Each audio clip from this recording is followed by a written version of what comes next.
Hey y'all, I want to talk with you today about the Scarlet Letter and some of the genius hidden gems that Nathaniel Hawthorne, the author, hid in the novel.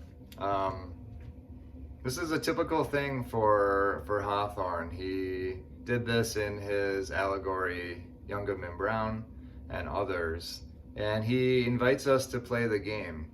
And part of that is because he's pretty opinionated. He has some strong feelings about things, and at the time that he was writing, it was a little bit too much for the general population to handle. And that was kind of what he was feeling was, I need to hide this so that if people want to go digging and discover it, they can ask, is this what you were trying to say with your symbols and trickery? And depending on who is asking, he can say yes or no. This is a typical thing for authors, but Hawthorne was an early master of this. And so when I read Hawthorne, I want to and expect to play the game. And I want to share some cool findings and perhaps unpack some meaning that Hawthorne had tucked away. So, right out of the gates, Hawthorne has an issue with Puritanism and theocracy in general, partly because he has kind of a dark history in his family with that.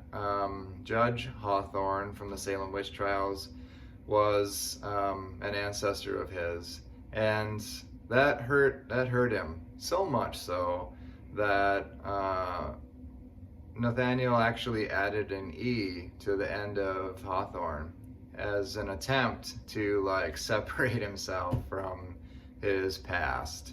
And so, anyways, that's kind of an interesting thing in and of itself. But let's get into the Scarlet Letter and see what we can find. We're gonna play the name game here, and so right away, or pretty early in the book, Hawthorne drops the name of a real person, Anne Hutchinson. And so he wants us to dig in a bit. Who is this? What's the deal? He doesn't say anything really about Anne Hutchinson, just drops the name. And so with our technology, we're able to do that with ease. If you were to look up Anne Hutchinson, you would find that she was a very good Puritan in almost every way, and was pretty critical of the Puritan religion as well. In fact, she was pretty outspoken about not really liking the clergymen, the reverends that would come through, the people of, the priests, etc. And the Puritans didn't really like that. The society that she lived in, they had a hard time with that. And her husband, William Hutchinson, was the judge slash governor of that community. And he like protected her, but she was a troublemaker in terms of fighting some of the really strict ways of the Puritan religion. And after her husband died, William Hutchinson passed, she was almost immediately banished from that community, which is interesting. And so that happened. And so, anyways, if you look up Anne Hutchinson, you also find another person who is almost right there with her, and that is Roger Williams. Now, I find that to be very interesting because I don't know about you, but as I'm reading Scarlet Letter, I learn of a character named Roger Chillingworth. Now, obviously, Chillingworth, right, worthy of fear and scaring you. Yes, that makes sense. That fits the character. But Roger kind of stands out as an interesting name. Almost certainly an allusion to Roger Williams. And as you learn a little bit more about Roger Williams, the actual Puritan theologian, there's no mistaking it. It's definitely an allusion to that person because he was against theocracy. He wanted to separate church and state at every turn, and he was outspoken about that. He believed that the land belonged to the indigenous peoples, and that any Puritan settlers should be buying that land from those indigenous folks. People didn't love that, but that was his view. And he was very much into medicinal plants, herbs, and other ways of keeping health in ways that made other people uncomfortable during the time. And our friend Roger Williams was banished. Okay, so really quickly, I just want to tell you where I'm getting this information. There's a book out there called Banished, Common Law and the Rhetoric of Social Exclusion in Early New England. Great read. Found that on a database. And so here we are now. Okay, so Roger Chillingworth, the name is alluding to an actual Puritan. That's interesting. How far is Hawthorne going with this? And so I go to another slightly unique name, if I'm assuming that Hawthorne is picking his names carefully, and that is Prynne. Why Prynne? So I looked it up, and sure enough, there is a William Prynne.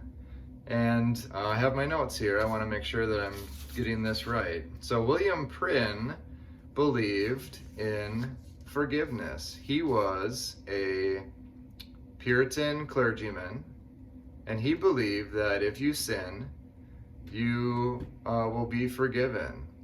And the Puritans didn't really abide by that. They believed, and we saw that in the Scarlet Letter, that if you sin, you take it to the grave and beyond, meaning even when you pass, your epitaph will continue to name your sin, just like it did with Hester. Pretty rough, pretty rigid.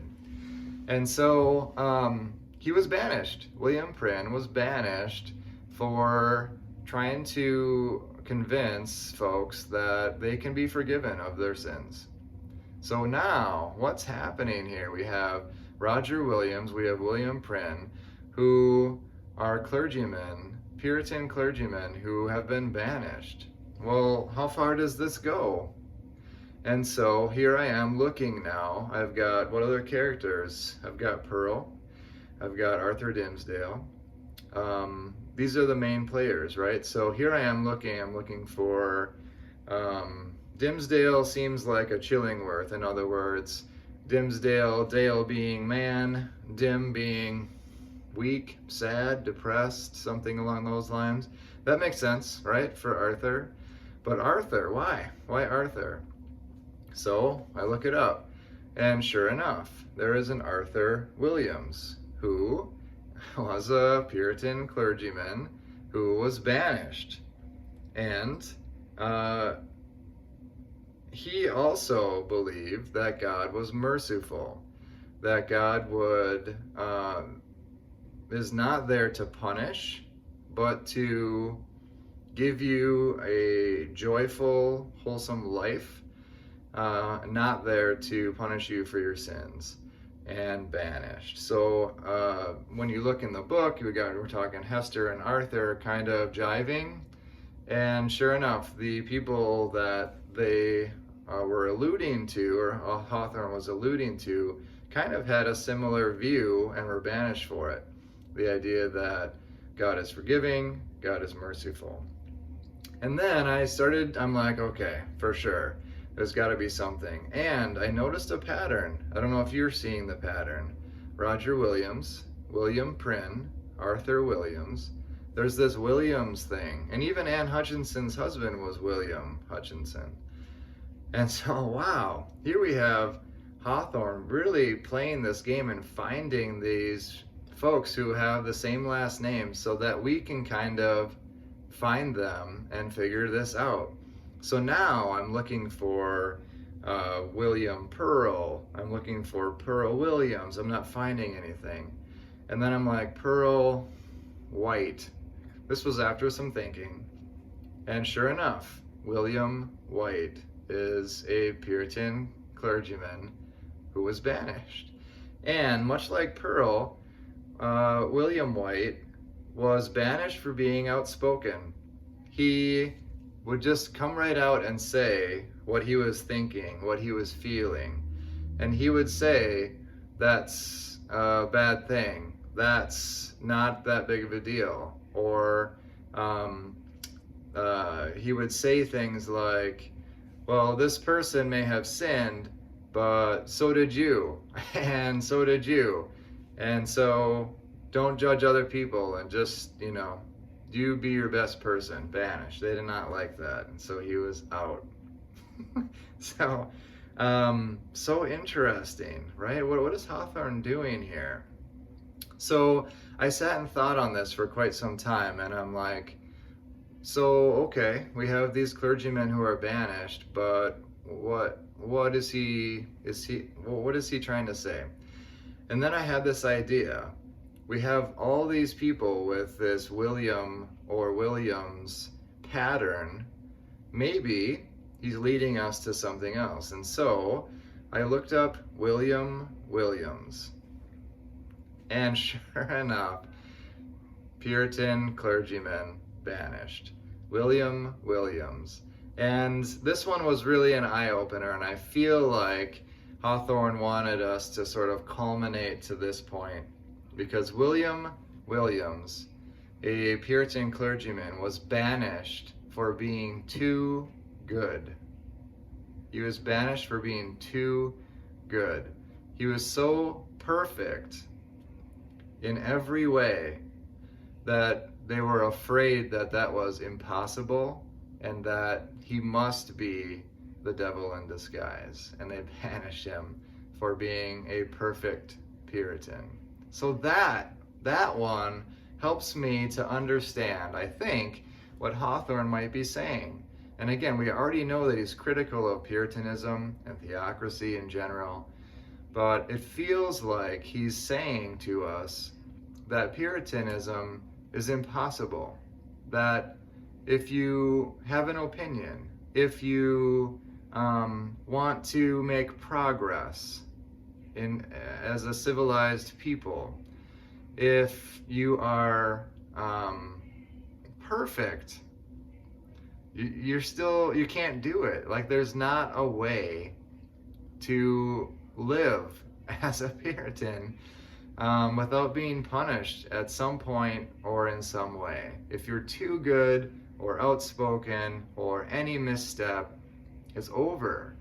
And I don't know, that's really interesting. I feel like he was a separatist. I think Hawthorne definitely wanted the two, church and state, to be separated, but also just an overall argument that's hidden, because again, the people reading this weren't really ready to hear that Puritanism is something that needs to go away. And so it needed to be tucked in and carefully crafted so that people who are ready to hear it could over time. Genius is genius, and so many authors do that and end up creating masterpieces as a result. So that's the name game by Nathaniel Hawthorne. He certainly wants us to be thinking critically and seeing evidence of actual people who should have thrived in the Puritan community and were banished for it.